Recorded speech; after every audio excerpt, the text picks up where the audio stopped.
Friends, as time changes, many things change, and new solutions also emerge for the challenges that we face. We should also understand those solutions in time. The biggest challenge of today's times is destruction, not being able to manage time and not being productive. And to solve this challenge, the new theory, the new concept that we are going to discuss today is of mind management, not time management. Today's book summary is Mind Management, Not Time Management, Productivity, When Creativity Matters, written by David Kadavy. David Kadavy is also a writer and a podcaster. He helps people to be productive in their creative work. More than 9 million copies of his books have been sold. David has also appeared in TED Talks, The Post and Observer. So the thing is that many books and speakers tell how to use your time well. They ask you to do this or that.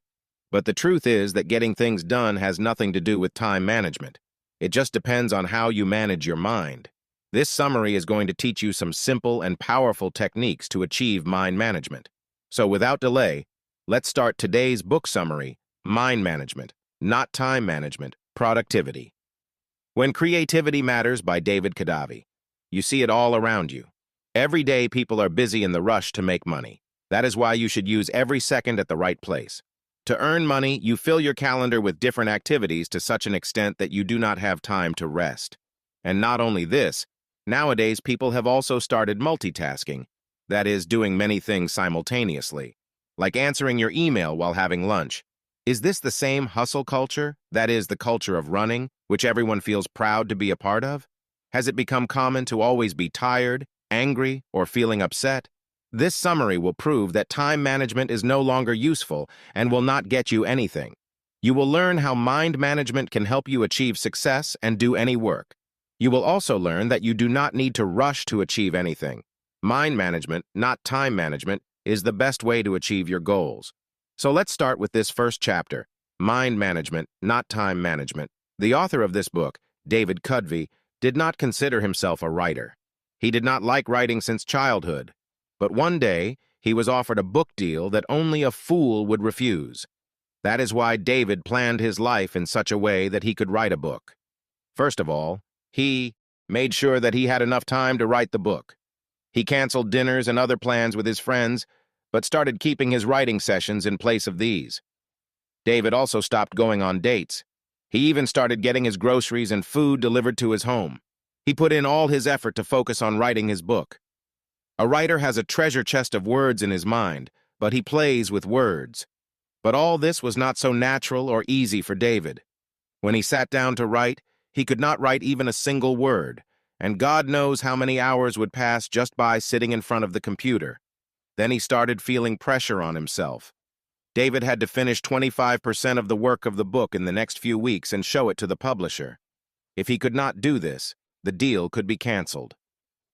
David did not want to disappoint his family and friends. In his murmuring, he decided to join a retreat in Costa Rica. He knew very well that even after going there, he would not be able to write anything. Does this mean that he regretted joining the retreat? Of course he did. But David thought that changing the place might help him get out of writer's block. David regretted saying yes to the retreat and left his house. He wanted to get rid of his frustration. Then he met Diego. He was on the other side of the road when he called David as if they were friends. Diego called David with a hand gesture and started talking to him in Spanish. David did not want to look like an idiot, so he replied to Diego. After talking to him, David came to know that Diego wanted to talk about something like that. He loved to roam on the beach in the rainy season. Their conversation did not last long, but David felt very good after this. When David returned home, he sat in front of the computer again. In the next 1 hour, David was able to write the first chapter. This made David understand what had happened that he was able to write. The reason for this was not to find time to write. Time management is no longer effective. You do not need time, but to be in the right mental state to write. This is what David calls mind management. Mind management means prioritizing your creative energy, but it can also be a drain on your time. Have you ever felt zero motivation when you look at your long to-do list? This happens to all of us. Still, you can get out of this problem through mind management. Mind management means looking at a task or problem from a different perspective. In time management, you ask yourself, what can I do right now? You get the idea of painting your favorite cartoon character. That would be a eureka moment. Finding your creative spot can be easier during certain times. Remember, this is about mind management, not time management. Your energy is not the same every single day or throughout the day. For example, a lot of your energy is spent on your job. Similarly, socializing with your friends or working on your painting or novel, all these activities also take up a lot of your energy. So find the right time of the day when you have the most energy. You also have to be in sync with your system, i.e., your sleep cycle. This system helps you to be more alert during the day. Think of it as a line going up. The more you stay awake, the more alert you are. But staying awake and alert is prevented by your sleep debt. In other words, if you don't sleep well for one night, your sleep debt will be too high. Think of your sleep debt as a line going down because it drains your energy. Your system and sleep debt line up in the early afternoon, around 2:30 p.m. This is why you feel sluggish and tired at this time. Understanding your body clock helps you focus on your work more easily. Many people work very focused in the morning, like the best violin players practice diligently for the first 2 to 4 hours of their day. Famous author Virginia Woolf and psychologist BFP do the same. This is because morning is the time when people are fully awake and most alert. David has another method for finding his creative spot. He calls it the first waiver rule, which helps him stay disciplined in completing his work. When you spend the first hour of your day on your project, it is called the first wave rule, and it should not be any ordinary project, but it should be your most important project. By doing this, you will be able to complete that project quickly. Hearing this, it must be seeming that is it really possible? So the answer is, yes, it is absolutely possible. Start your day with your most important work, that is, with a task that you have to do. By doing this, the chances of you being lazy to complete it are greatly reduced. Doing this also prevents interruption in that work. After taking this important learning, let's move on to the next chapter, the 4 stages of creativity. When you are not actually writing and painting, you can still do writing and painting. The process of creativity is not just about writing and painting. Social psychologist Graham Bowler calls it the 4 stages of control, or 4 stages of creativity. The first stage is preparation. This is when you think about everything about your project. Which characters will be in your story? How long will your song be? What will you use to make a painting? This is the brainstorming stage. In this, you have so much information about your project that you become like a walking encyclopedia. David also started working on his book in this way. There was a time when he used to sit in his living room and open such sources of information. Books, newspapers, and journals were scattered around David. He also had a whiteboard on which he used to write possible topics and chapters. The research that David did was not a waste of time. It was helping him to reach the next stage of creativity. The second stage is incubation. This is the time when you do not work so actively on your project. You are probably working on something else or spending time with your friends and family. We need to take breaks in between. Forcing yourself to complete a task immediately does not always work. Doing so will make you frustrated and angry. This will make it difficult for you to find your creative spot and move to the third stage. The third stage is illumination. This is the eureka or aha moment. The third stage cannot be fully explained because it is sudden and unpredictable. As mentioned, if you do not make the necessary preparations, you cannot reach this stage. You have to spend a lot of time on the first stage. Let us know how the first stage helps you reach the third stage. For this, we will take the example of Paul McCartney of the Beatles. Paul composed that memorable song named Yesterday in a very unique way. He heard the tune of this song in his dream. When he woke up half asleep and started playing that tune on his piano and thus created one of the greatest songs in history. But it wasn't that easy. Paul had been writing and composing songs before he wrote Yesterday. He had been creating music for years, and just because he was able to write a song like Yesterday, his work didn't stop there. No, Paul made sure that he did the fourth stage as well, which is verification. The fourth stage is verification. This is when you get to the elimination stage. Think of the Eureka movement. In this, you make sure that the idea you had is foolproof and brilliant. You double-check that nothing is missing. Paul wasn't 100% sure that the song he had created was original. He thought that maybe this was also a tune he had heard before. At that time, there were no sensors or software that could tell whether a tune was original or not. That's why Paul spent a year and a half to make sure that the tune was his own or not. During this time, he worked hard to change his song by improving its lyrics, tune, and arrangement. If you do not spend your time in every stage of creativity, then you can never create a masterpiece. You have to go through every stage of this entire process. The next chapter is the 7 mental states of creative work. David did not have any strict rules, but he had such work to do and such places to go, which helped him to get in the right mood to write. He used to go to the 19th floor of the John Hayduck Center to write something in his small notebook. These thoughts were scattered in the beginning, but after writing them, David started seeing other things as well, which he felt should be included in his book. The John Hayduck Center helped David to organize his thoughts. There was a coffee place named Absinthe Coffee, which David liked very much. The breathtaking view and the aroma of coffee beans made the place an ideal place for writing. Like David, you too can do different things according to your mental state. Your mental state can be one of these 7 mental states. The first is prioritize mental state. This is when you make a plan. You decide what you need to do and how you will achieve it.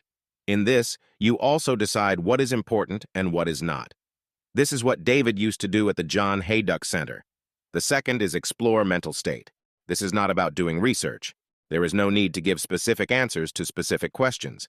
In explore mental state, it is said to leave your curiosity open and not feel guilty for it. For example, suppose you are thinking of painting something.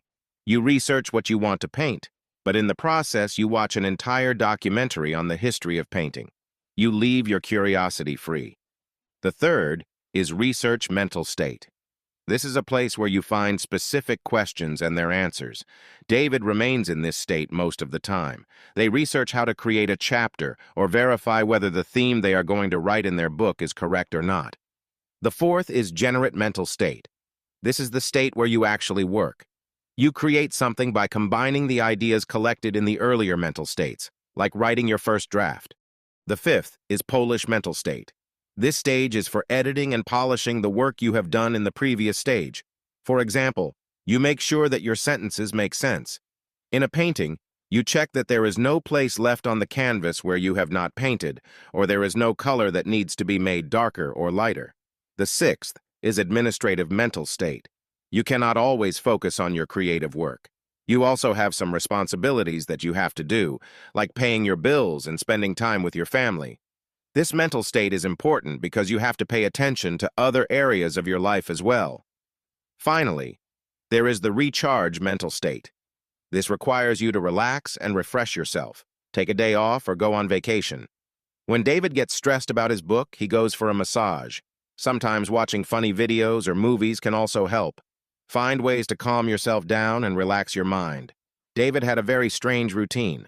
From 12 p.m. to 4 a.m., he would focus only on his book. At 4 a.m., he would turn off the lights, shut down his computer, and sleep until noon. The next day, in the afternoon, David would get ready and go to the coffee shop.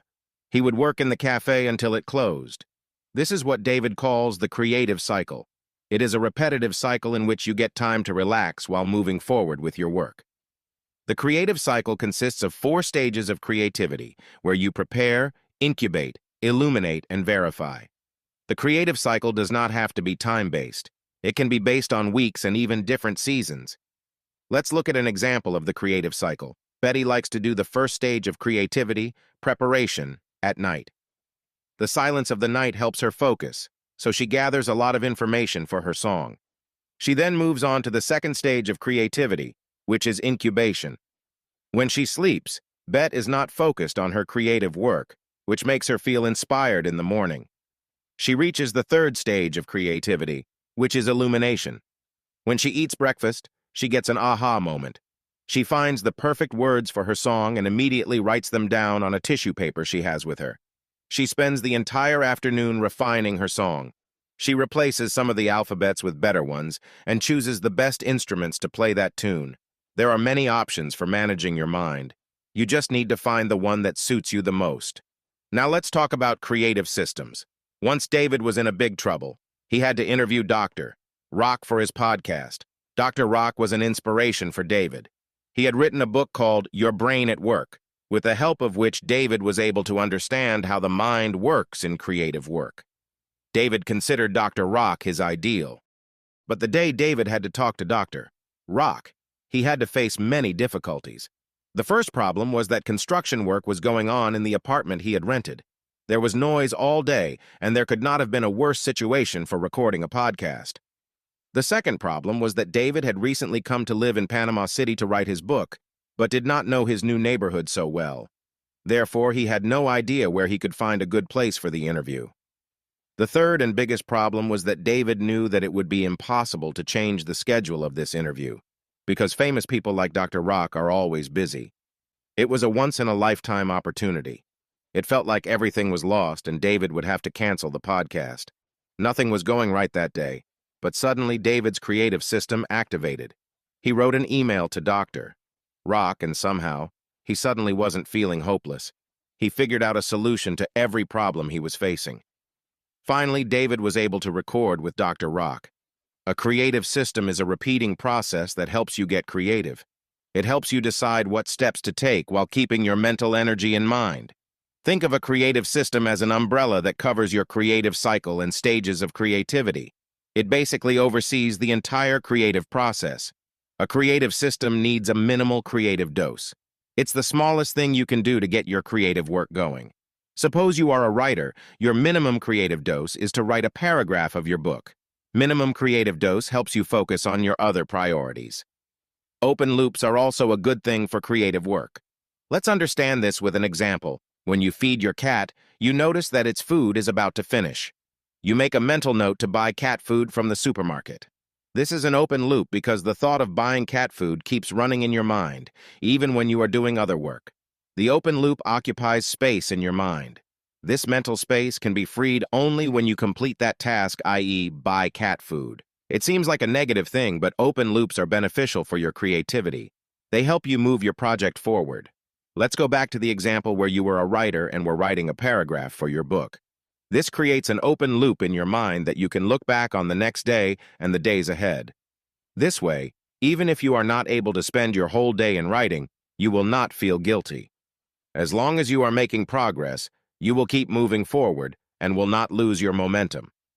The best thing about the creative system is that you can have many open loops. One loop can be related to the plot of your story, while the other to the background of the characters of the story. The creative system also prevents you from making excuses. You cannot even say that you do not have time because only a few minutes are required for a minimum creative dose. And now the turn which we call conclusion. That is, we will repeat the learnings of all the chapters we have read and listened to so far. First of all, you learned what is mind management. This means creating the right mental state to do your work. It is to ask yourself, what work am I in the mood to do, and what can I do that can fit in that mood? Second, you learned that you can achieve mind management by finding your creative sweet spot. You will be able to do this by applying divergent honor conversion thinking. Both ways can create a eureka moment, which is like a sudden breakthrough in your creative work. To find your creative sweet spot, you have to identify your most productive time. Most people prefer to work in the morning because there are fewer distractions during that time. Third, you learned about the 4 stages of creativity. You have to go through all these stages to create something amazing. These stages are preparation, incubation, illumination, and verification. Along with this, you learned about mental states. These states help you complete the 4 stages of creativity. These 7 mental states are prioritize, explore, research, generate, polish, administer, and recharge. Fifth, you learned about the creative cycle. This is a repeating cycle of doing creative work and taking time to rest. The creative cycle decides what time frame works for you, whether it is a week, a month, or a season. Sixth, learn about your creative system. It oversees the 4 stages of creativity and the creative cycle. It is a repeating process that helps you find answers to questions like what steps should be taken and how to do them. Today, the whole world has become a storm of fast-paced life. In this, everyone is busy doing as much work as possible as soon as possible. But there is a different pleasure in doing things slowly, so enjoy that process and do not hurry. As the saying goes, great things are achieved only by those who wait for it. And the same thing has been said in our Vedas that there is victory in patience. All the tools and learning you have received to increase your creativity and keep yourself focused in the era of destruction will prove to be invaluable for you, and you will also implement them in your life. The creative dose is to write a paragraph of your book. Minimal creative dose helps you focus on your other priorities. Open loops are also a good thing for creative work. Let's understand this with an example. When you feed your cat, you notice that it is about to run out of food. You make a mental note to go to the supermarket to get cat food. This is an open loop because buying cat food, it keeps running in your mind, even when you are doing other tasks. The open loop occupies space in your mind. This mental space can only be freed up when you complete that task, i.e., buy cat food. Sounds like a negative thing, right? But open loops are beneficial for your creativity. They help you move your project forward. Let's go back to the example where you were a writer and writing a paragraph for your book. This creates an open loop in your mind, which you can refer back to the next day and the days to come. This way, even if you are not able to spend your whole day writing, you will not feel guilty. As long as you are making progress, you will keep moving forward and will not lose your momentum. The best thing about the creative system is that you can keep many open loops. One loop can be connected to the plot of your story, while the other to the background of the characters of the story. The creative system also prevents you from making excuses. You cannot even say that you do not have time, because only a few minutes are required for the minimum creative dose. And now that moment, which we call conclusion. That is, we will repeat the learnings of all the chapters we have read and listened to so far. First of all, you learned what is mind management. This means creating the right mental state to do your work. It is to ask yourself what work I am in the mood to do, and what can I do that can fit that mood. Secondly, you learned that you can achieve mind management by finding your creative sweet spot. You will be able to do this by applying Devo-Gent honor conversion thinking. Both ways can create a eureka moment, a breakthrough in your creative work. To find your creative sweet spot, you need to identify your most productive time. Most people prefer to work in the morning because there are fewer distractions during that time. Third, you learned about the 4 stages of creativity. You have to go through all of these stages to create something amazing. These stages are preparation, incubation, illumination, and verification. Fourth, you learned about the mental states of the mind. These states help you complete the 4 stages of creativity. These 7 mental states are prioritize, explore, research, generate, polish, administer, and recharge. Fifth, you learned about the creative cycle. This is a repeating cycle of doing creative work and finding time to rest.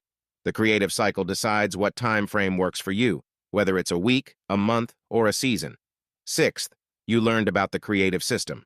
It oversees the 4 stages of creativity and the creative cycle. It is a repeating process that helps you find answers to questions like what steps should be taken or how should they be done. Today, the whole world has become a storm of fast-paced life. In this, everyone is busy doing as much work as possible as soon as possible. But there is a different pleasure in doing things slowly. So enjoy that process and do not hurry. As the saying goes, great things are achieved only by those who wait for them. And the same thing has been said in our Vedas that there is victory in patience. All the tools and learning you got to increase your creativity and keep yourself focused in the era of destruction will prove to be invaluable for you. And you will also implement them in your